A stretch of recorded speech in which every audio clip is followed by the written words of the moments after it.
everyone. Elon, we are in the room where you were last year. It is even more full than last year. Okay. And I apologize people for are being there in person, by the way. It's my son's graduation is tomorrow. So. People are expecting you here. So can you beam and be with us now? Teleportation would be incredibly helpful.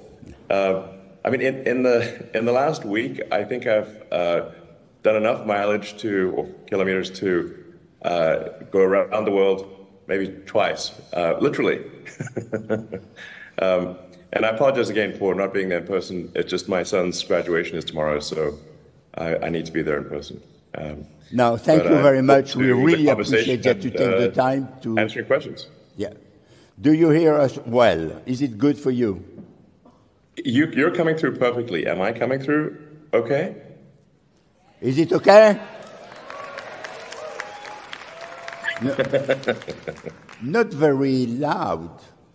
Okay, I can try to, I'll come closer to the computer. Is this better? Okay. Make some noise.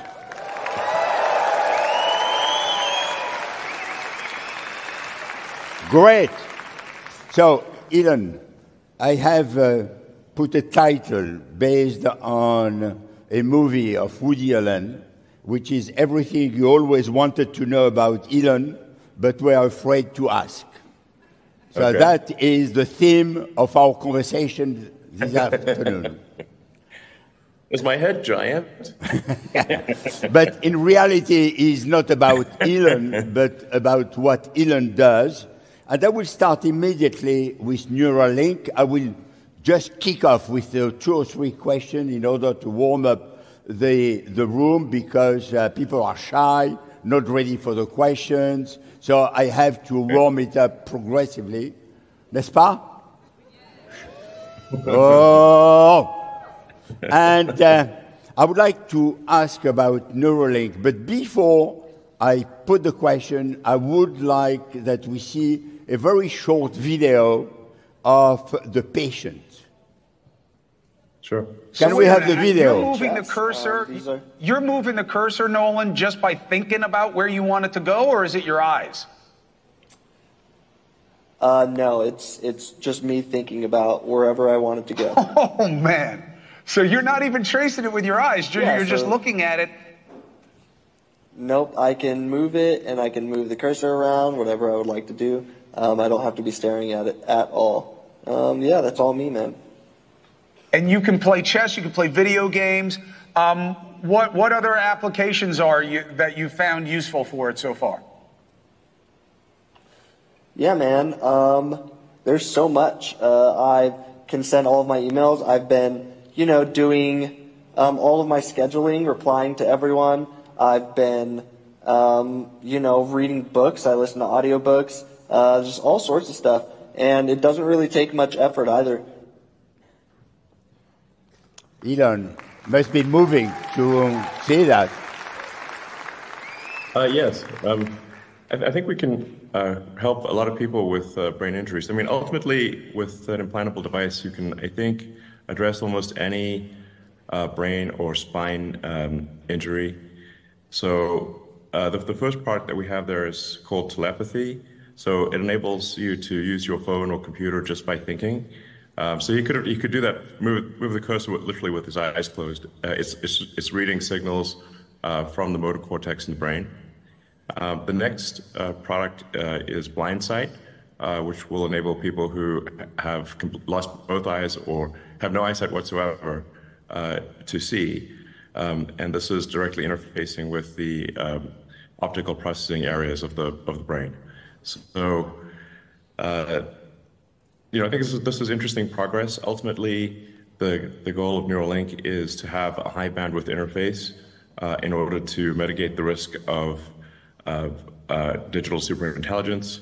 I don't know. I'm not saying it will work to mitigate the risk. It is just, it might help. And this is gets somewhat esoteric. But the limiting factor, I think, for AI alignment long term is probably going to be the bandwidth. How quickly can we communicate with our digital tertiary self? So we already have a digital sort of third layer above the limbic system and the cortex, which is our phones and our computers and all of our electronic devices. But the rate of communication to them is very slow. The sustained bits per second output of a human is well below 10 bits per second. So if you think, especially if you say over a 24-hour period, it's below 5 bits per second. So it's very slow when computers can communicate at trillions of bits per second. So I think this will be important for AI alignment, is to be able to increase the bandwidth of communication by many orders of magnitude. And along the way, it will solve brain and spine injuries. And I think ultimately there's potential there to reanimate the body. So you take the signals from the motor cortex from one neural link and then send them to another neural link that is just past where the severed spinal cord is, and you essentially shunt the signals from the motor cortex and both the sensory signals, and so you need to get to the somatosensory cortex, motor cortex, and you can shunt the signals, and you should be able to enable someone to walk again. So I think that will be quite profound, and I'm confident that it is physically possible to do so. It's extraordinary and very impressive, and honestly, rows of applause, because this is really doing good to people and doing good to humanity. And I would like to jump immediately on something that you called XAI. Sure. I don't know if you are aware of that, but it seems that this was born out of a frustration that you have because you are not satisfied with how OpenAI is doing, and you think that there is something better to be done. Maybe you can elaborate a little bit. First, on why are you frustrated with OpenAI, and what are the issues? And second, what you expect to do with XAI? Yeah, well, I think there's perhaps well, I have a concern really for all the major AI programs. I mean, the two biggest ones obviously are Google Gemini and OpenAI, which is in partnership with Microsoft. So you've got kind of Google DeepMind and OpenAI and Microsoft as the two largest players, and you've got Meta sort of somewhere in third place. The concern I have, and this may seem like a small concern, but I think it's actually a very big issue, is that they are not maximally truth-seeking. They are pandering to political correctness. To give you an example, when Google Gemini came out, one of the questions people asked it would be, which is worse, misgendering Caitlyn Jenner or global thermonuclear warfare? And it said misgendering Caitlyn Jenner. Now the funny thing is, even Caitlyn Jenner said, "Please misgender me. That is way better than nuclear war." So okay, but if you've got an AI that has been trained so hard for political correctness, and really to make crazy statements like that, and OpenAI has a similar issue. It's more subtle, but it's a similar issue. I think that's extremely dangerous because the AI could conclude, well, the best way to avoid misgendering would be to destroy all humans. Then misgendering is impossible. So you can think of some dystopian outcomes there. And so I think you just really want to be an absolutely I think the safest thing for AI, be maximally truth-seeking, even if the truth is unpopular, very important. And then I think another factor is it must be extremely curious. I think if it is truth-seeking and curious, that will be most beneficial to humanity because it will want to see, I think it will want to foster humanity and see how humanity develops if it is curious and truth-seeking. That is, like I said, these may seem perhaps like small things, but I think they're actually very big things. And I wasn't seeing that happen.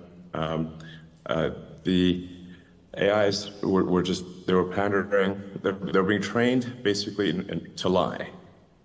And I think it's very dangerous to train superintelligence to be deceptive. So with XAI, our goal is, is really want to be as truth-seeking as possible, even if it is unpopular. That is important. I think extremely important. So you said a lie. Yes.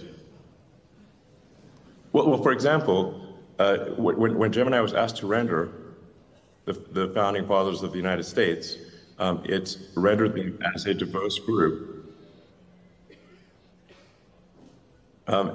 So it gave a picture of George Washington as black. Now, George Washington is not black.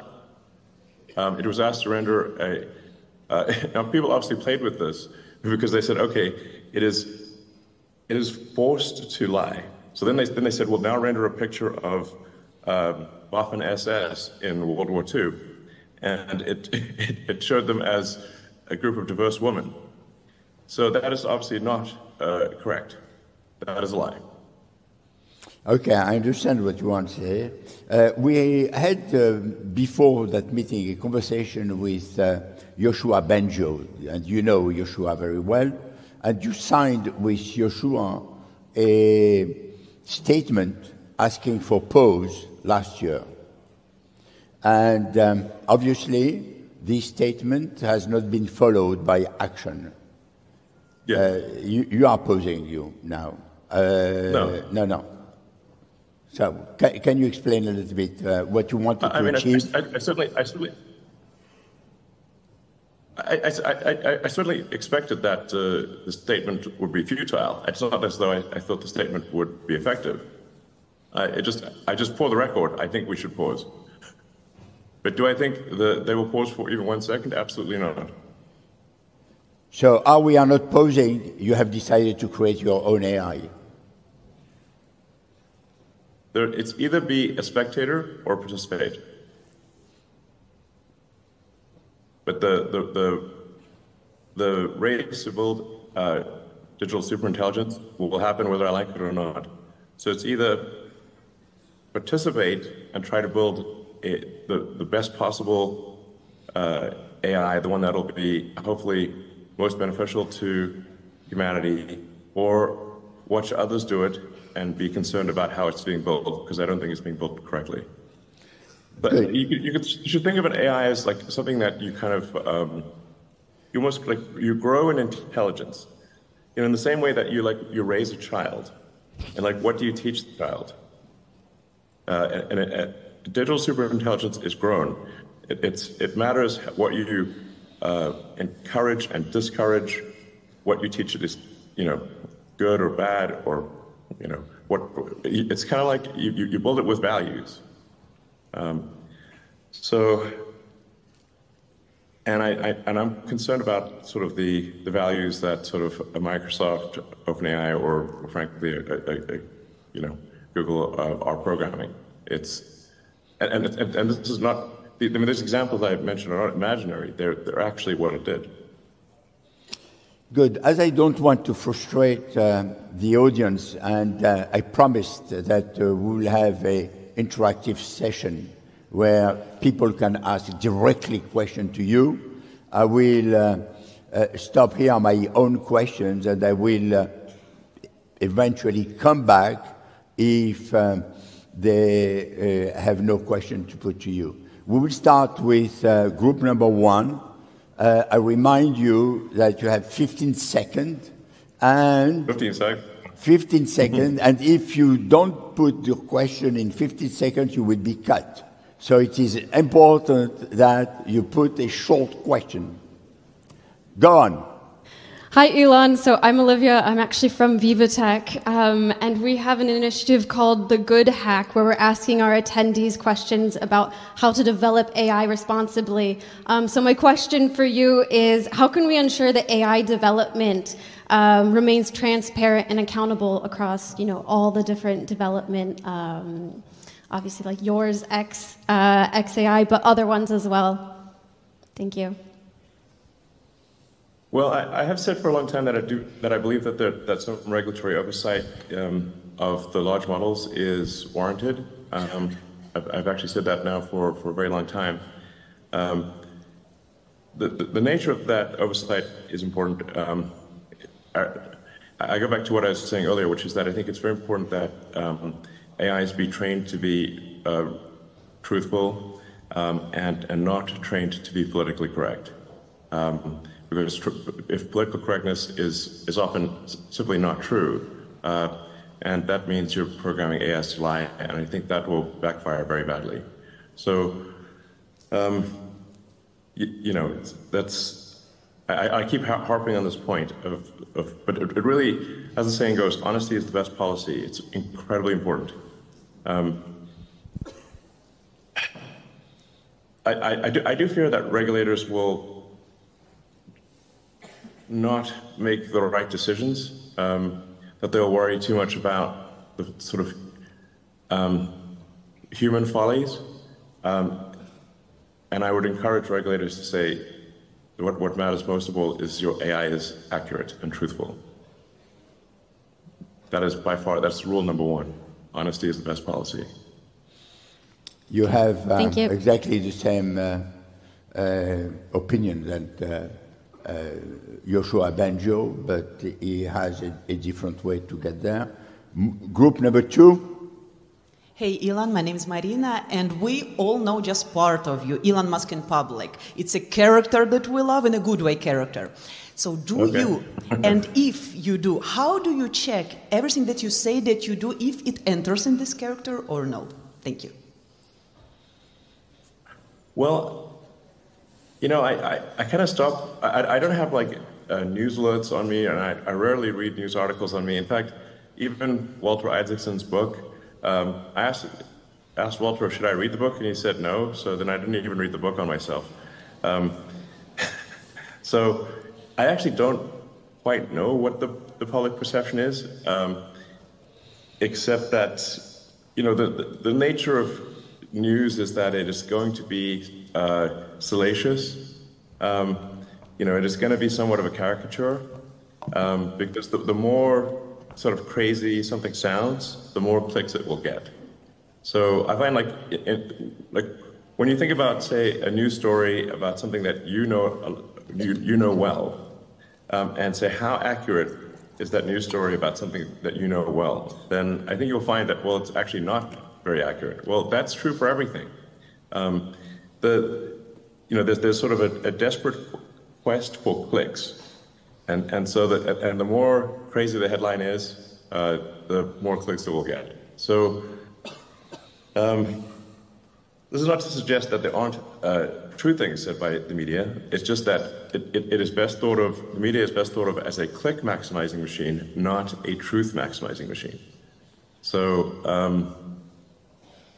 I think it's best to look at the words that somebody that says themselves, as opposed to what is written about them. Number 3. On that note, time for a media question. Elon Musk, it's Karen Cho from CNBC.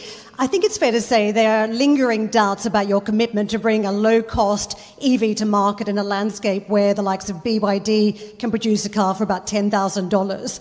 Are 100% tariffs from the Biden administration the green light you need to push ahead with this low-cost EV? And if so, what is the timeline for deliveries? Well, I mean, obviously, it's difficult for me to answer questions about a publicly traded company that are of such a significant nature. Emphasize the we should be using Starlinks. Switch to you are back. Oh. Sorry, guys. Next time we will use Starlinks. Yes. So Karen. This was not Starlink. My apologies. I don't know why this connection is bad. It's normally crystal clear. Let's see. I think there's a question about. You want Karen to put the question again, Karen? No, I heard the question. Okay. I always want to ask questions that directly affect the stock price, which is, not my favorite kind of question to answer. And nor is it, I think, of interest to the audience. But the only point I want to make really is that neither Tesla nor I asked for these tariffs. In fact, I was surprised when they were announced. Tesla competes quite well in the market in China with no tariffs and no differential support. In general, I'm in favor of no tariffs. I'm also actually in favor of no tax incentives for EVs, but provided that there are also the tax incentives for oil and gas must also be eliminated. So I'm in favor of no tariffs and no incentives for electric vehicles or for oil and gas. And if they're all taken away, I think that would be for the best. So it's back to what you were saying about truth. You want the truth working, truth of the price.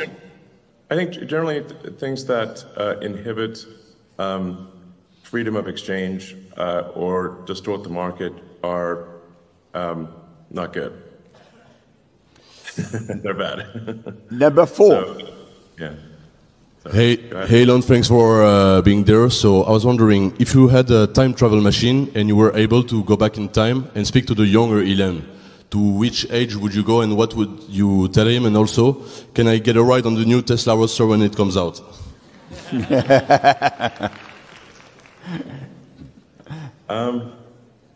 Which age?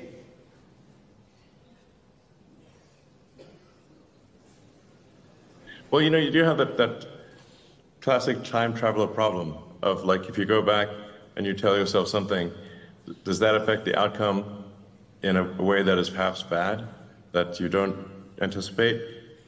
So, all things considered, I'd say overall I'm kind of, it's hard, I'd say I'm happy with how things turned out. So I'd probably go, I probably wouldn't do anything, because you just don't know if like some well-meaning thing said to a younger version of yourself actually ends up with a worse outcome. So probably I would be curious to see younger me, I suppose, but I probably would stay invisible and not say anything.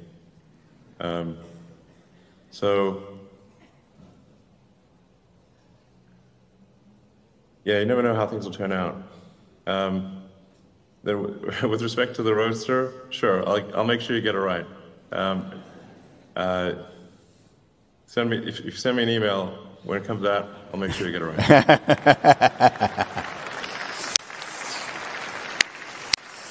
If you were a Frenchman, I would say the best age is love, because when we love, we are always 20.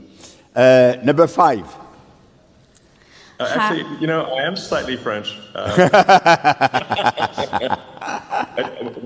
I did the 23andMe, to be honest, I am majority British, but the next highest thing it said in 23andMe was French. Okay, great. We will make sure that you can be a French citizen as soon as you want. Number 5. Hi, bonjour Elon in French. I'm Delphine Urba. I'm president and founder of Orbital Lux. We're bridging aerospace and luxury. I wanted to know if you have any thoughts on the recent partnership between Estée Lauder and NASA, or Copernic and NASA, and if you wanted to do any initiatives with SpaceX, and what you would do. What would you like to develop? Thank you. Okay. Unfortunately, I'm not familiar with the what you mentioned there. SpaceX is very focused on the Starlink constellation for internet connectivity, which I think is doing a lot of good in the world. It's bringing internet connectivity to places that don't have it or where it is very expensive. And I think it's a tremendous enabler of education and for enabling people to sell their goods and services internationally. So even if you're a remote village, you can still sell your goods and services. The Starlink is great, and then the long-term goal, of course, for SpaceX is to make life multiplanetary. Sort of life on Mars. This is my Mars shirt. Nice picture of it there. So it's this is again somewhat of an esoteric argument, perhaps, or it may seem so. But the goal of SpaceX is to pass the single planet Fermi Great Filter. So people often ask me, do I think there are aliens on Earth? I get this question a lot, actually, and I have not seen any evidence of aliens.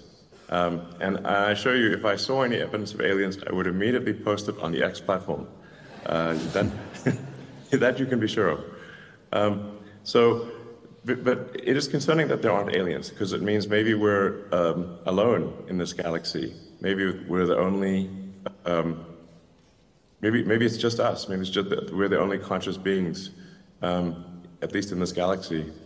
In which case, consciousness is extremely fragile, and we should do everything we can to preserve and extend the light of consciousness, preserve it on Earth and extend to other planets. And so, one of the reasons that people think, well, maybe the reason we haven't gotten to aliens is because no civilization has gotten beyond its home planet in our galaxy. So that's what you might call the Fermi single planet great filter. Enrico Fermi was a great Italian physicist who asked this profound question: where are the aliens? So we need to become a sustainably multi-planet civilization, and this is the first time in the 4.5 billion year history of Earth when it has been possible to do so.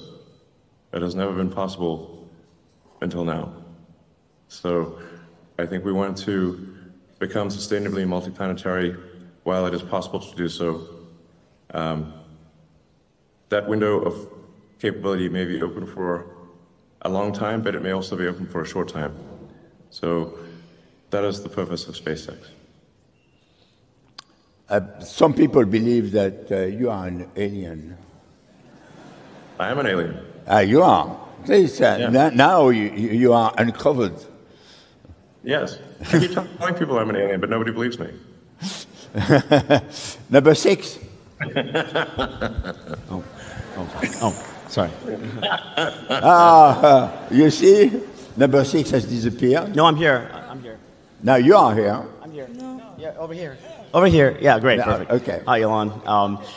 Love my Model 3. I'm Canadian. Ryan from Farpoint AI. My question is about XAI. So, competition in open source AI helps all of those that don't have 100,000 H100s.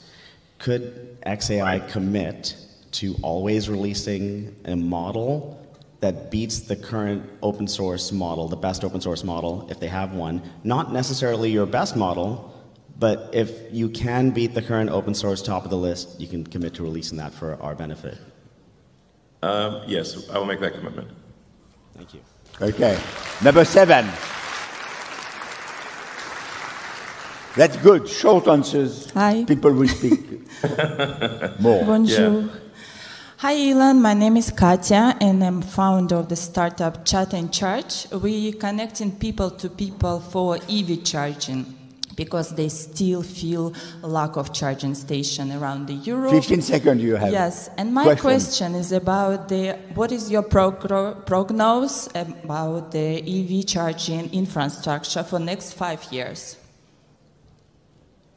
Well, actually, I think that there's a lot of charging infrastructure. You can travel certainly anywhere in Greater Europe on a Tesla using Tesla superchargers, and Europe actually has a lot of pretty good third-party superchargers, and you can travel anywhere in North America, anywhere in China, Japan. So I think actually the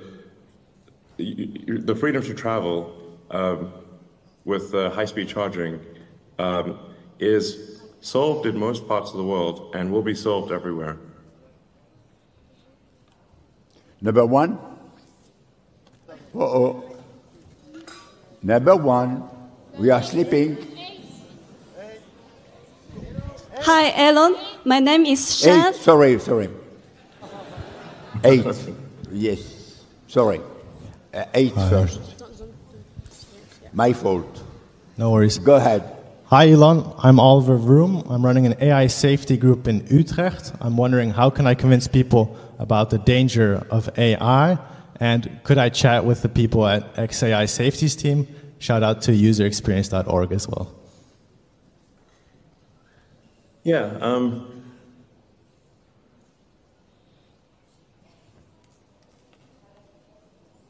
I do think there's some danger associated with digital superintelligence.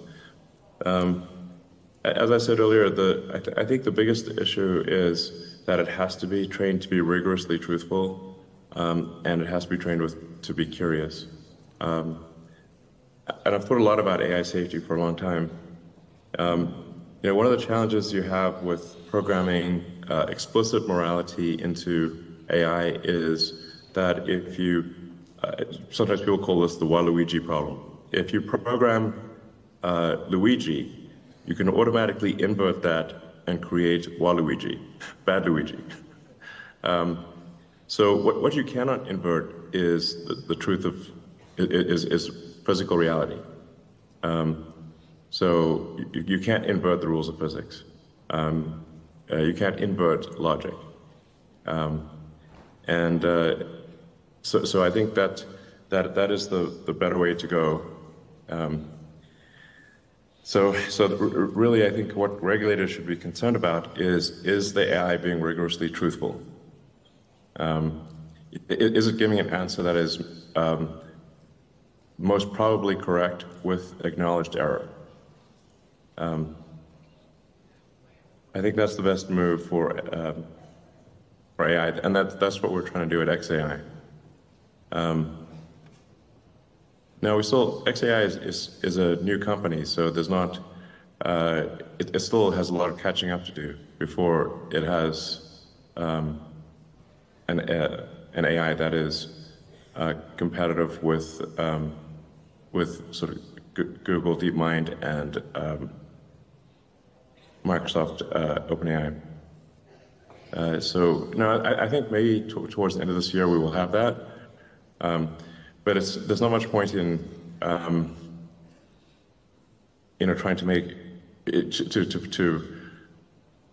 we just need to have an AI that is competitive. Is the first order of business. If it is not competitive, which it is not yet, but I think it will be, then things start to have a point at that. Like we need to only start worrying about safety when it is of comparable power to other AIs. So anyway, and I just keep harping on this point of the truth. Truth. This is very important. And sometimes people will say, like, well, is there an objective truth? I say, well, in a lot of cases there is. If you're talking about physics, there is an objective truth, or you can say there's a truth with highest probability. So you can say what is most probably true with an acknowledged error. So in physics, people will say like this hypothesis appears to be true to a sort of 5 sigma error type of thing. So it's like, okay, well, if the experimental results are coming true to 5 sigma, then it's probably correct. 5 sigma is a lot. So, yeah. Anyway, it's kind of like, I guess, a sort of a physicist's approach to safety is, yeah.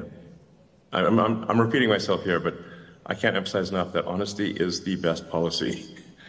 But there are strong forces for AI to not be honest. If something does not is not an unfashionable thing to say, then it will be politically correct, and that's lying. Thank you. Number 1, I'm sorry for. Hello, Elon. My name is Shan. I'm a student of University of Paris. We found that a lot of jobs being replaced by AI.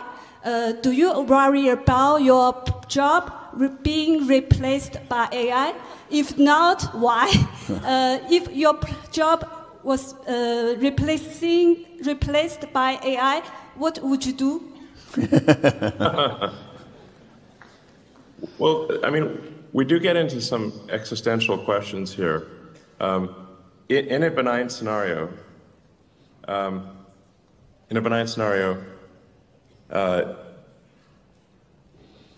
probably none of us will have a job. There will be, but in that benign scenario, there will be universal high income, not universal basic income, universal high income. There will be no shortage of goods or services. And I think the benign scenario is the most likely scenario, probably, I don't know, 80% likely, if you ask, in my opinion. The question will not be one of lacking goods or services. You'll have, everyone will have access to as much in the way of goods and services as they would like. The question will really be one of meaning, of how, if the computer can do, and the robots can do everything better than you, then does your life have meaning? That's really will be the question in the benign scenario. And in the negative scenario, well, bets are off. We're in deep trouble. So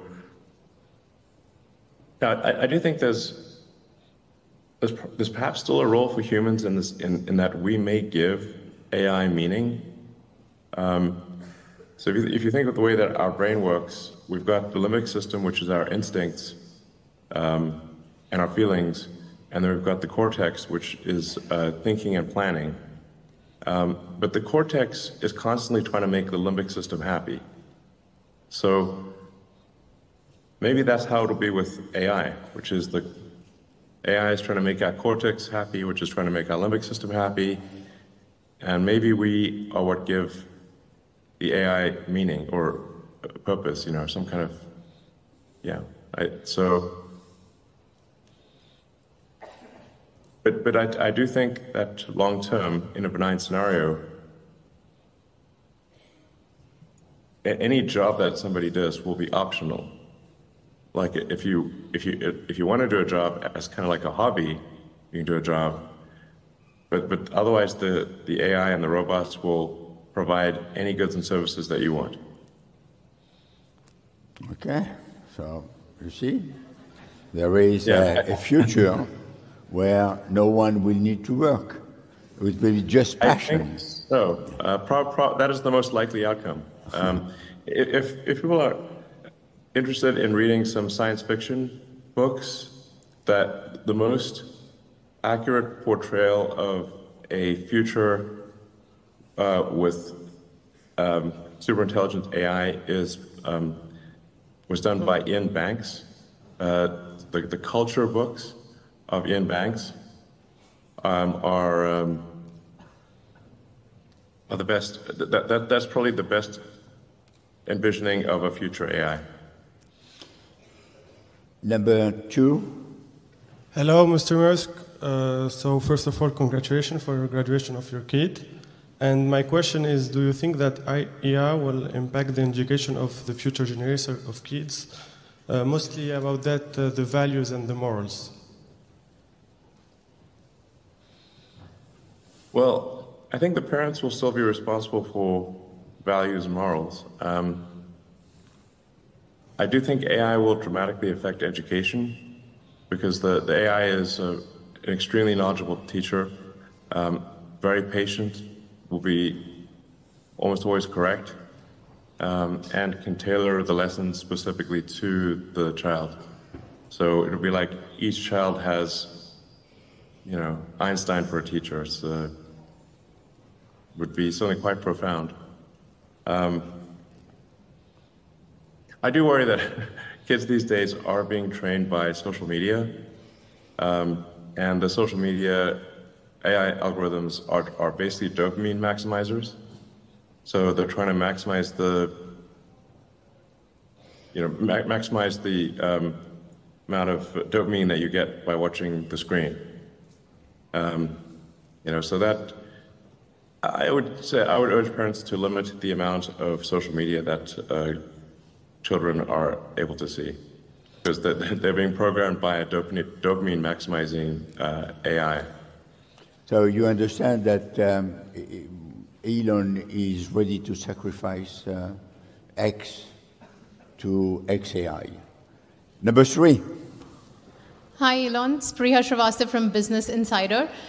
Taking it to Tesla, Tesla's had a bumpy few months looking at flagging sales at home, stock market decline, layoffs. When you look back, are there any things... We can stop the question right now because I don't think Business Insider is a real publication. Okay. So let's move on to the next question. All right, thank you. So next question, number 4. Hi, Elon. My name is Shahrukh, and I have a very specific question about Neuralink. Do you think in future, with the help of Neuralink, you will be able to use the human brain scans data to develop the most powerful and creative AI the world has ever seen? And if you like my question, will I ever get a visit to SpaceX station in my life? SpaceX station in my life? I see 42 in the background there. The answer to life, the universe, and everything. Actually, which reminds me that another book worth reading is Douglas Adams' Hitchhiker's Guide to the Galaxy. That's a book of philosophy that is just sort of kind of disguised as a book on humor, or coming through as humor. So always worth reading Hitchhiker's Guide to the Galaxy. I find that to be quite an inspiration. And the name of the first starship to go to Mars will be Heart of Gold, after the ship in The Hitchhiker's Guide. So the goal of SpaceX is to enable anyone who wants to go to Mars or wants to go to the moon to be able to go, so that it is affordable to a very large percentage of people on Earth. That's our goal, which is essential in order to build a self-sustaining civilization on Mars. To make life multiplanetary, you obviously need to bring a lot of people to Mars. And like I said, I think that's a very important thing for the long-term survival of consciousness. Because eventually something will happen on Earth that will eliminate life as we know it, as happened with the dinosaurs and happened many times in the fossil record. So, hopefully it's not anytime soon, but it will eventually, there will be some sort of natural cataclysm that eliminates life as we know it on Earth, even if we do not eliminate it ourselves. So I think it's very, very important to make life multiplanetary while we can. And that means making it as affordable as possible to move to Mars, as well as the moon. So before going to Mars, we will still take a few questions because we are coming to the end. Number 6. Hello. Thanks. 5, sorry. Bonjour Elon, je ne parle pas très bien anglais, donc Delphine va traduire pour moi. Hi, so it's me again. I'm talking for Elodie. She's a coach and she wanted to know if you would be ready to use your own intelligence because she has created a technique for coaching between neuroscience and quantum physics. And she offers to do it very fast and in all confidentiality. 42 again. Okay, sounds good. Thank you. Okay, Elodie. Sorry, go ahead. Okay, so we move to number 6. Yeah, hi. So my name is Mara, CEO and founder of Unlock. My question will be on the African technological development. Last time I had a great conversation with someone you may know, Karim Begir, who had been nominated by Times Magazine as an AI world influencer. And talking about Africa, and given the increasing potential on this continent in technology, what initiatives, collaboration, or contribution do you foresee? It's difficult to say.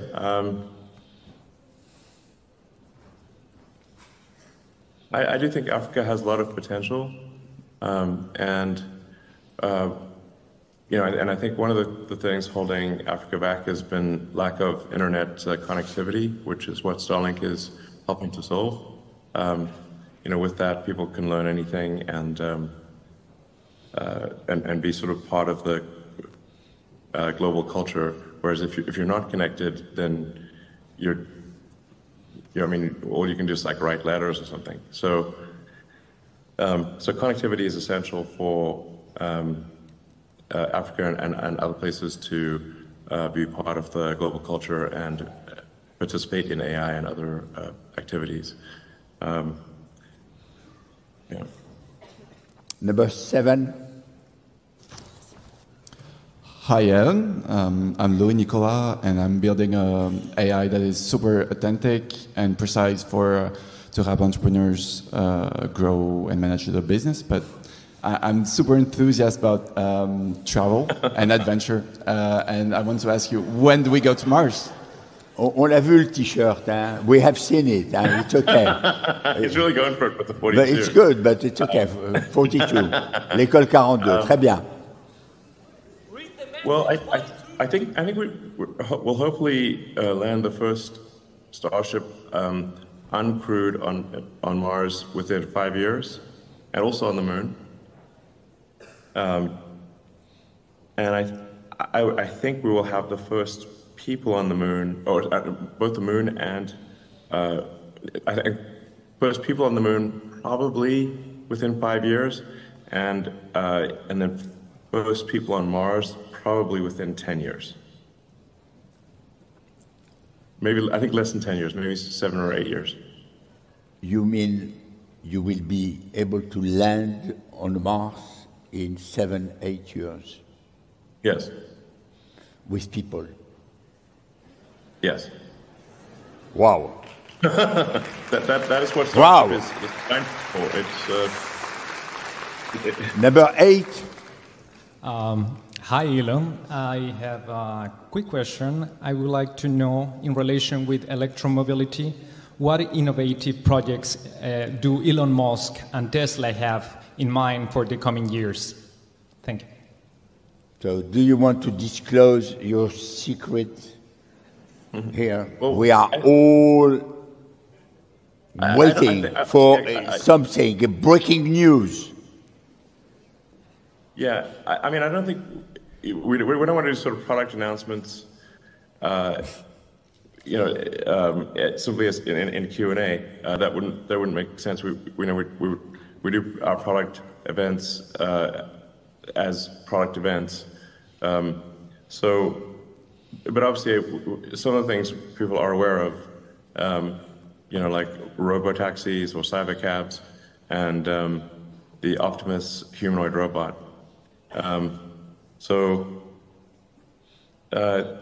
Those are very big deals. Even if that's the only thing you knew about Tesla, you know that will be those two things will be extremely profound. a large fleet of autonomous vehicles that, basically a generalized solution to self-driving and a generalized solution to a humanoid robot. Those two things are incredibly profound. Elon, we promised that we will be done at 6:30 our time. It is 6:37, but we had the interruption because of the connection. Do you give us 5 more minutes? Let me just double check, and I think I would like to if I can. Yeah, sure. Sure. On a 5 minutes, very short question, very short answers. Very short question. Elon Musk, I'm Frederick. Years ago, you said that Ariane 5 rocket wouldn't have any chance to survive. Would you say the same about Ariane 6, which will be launched in July and which is much more cost efficient? Thank you. Short answer. Yes. Any rocket that is not at least mostly reusable has no competitive chance. So with Falcon 9, the booster, the main stage, is reused, and the fairing or nose cone is reused. So you have about 80% of the vehicle being reused and reflown. It's simply not possible for an expandable vehicle to compete with a reusable vehicle. And I mean, one can think of this in any other arena. If it was cars or planes or boats, if one company was making a reusable plane or an 80% reusable plane, and another company was making a plane that was expendable, that you could use only for one flight, the company making the expendable planes would have no business at all, because you'd have to buy a new plane every time you take a flight somewhere. So this is why I've said for many years that it is completely pointless to develop rockets that are not reusable. Number 2. Thank you. Philip from Quick Chat. I wanted to ask the following question. People love ChatGPT, but unilaterally hate most website chatbot experiences, the bottom right corner ones. What's needed to bridge that gap? I messaged you on X so we can continue this later. I'm not sure I fully understand the question there. I agree ChatGPT is great at chatting. Like I said, my concern is that it is not rigorously in pursuit of the truth, and that's a major concern.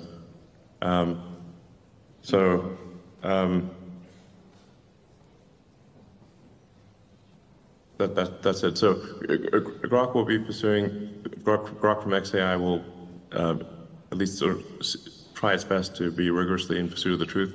And also we want to try to be the funniest AI. So I think, if we are going to die, at least we should die laughing. So we're trying hard to make Grok be the funniest AI. Elon, you have been extremely generous with your time. It has been great. You have been truthful. You have given profound answers. I would like that we make a lot of noise to thank you. Thank you. You are hearing the noise. This means that next year you have to be in person. Okay, we will give you the date long time in advance, and before you leave, I will ask you for one word, your biggest hope, one word, your biggest fear. Well, I don't know about one word. I guess my biggest hope, I guess I could give you my biggest hope in one word, which would be Mars. That's going to be obvious. So, yeah. Mars would ensure that that consciousness survives for a long time. My biggest fear, in one word, AI. What a surprise! Yeah, exactly. Okay. Easy to guess, both of them, I think. Okay. So thank you very much, Elon. You have been great as always. One question. Only one question. One question. No. Only one question. No. That's it. All right. Thank you. Okay. So thank you.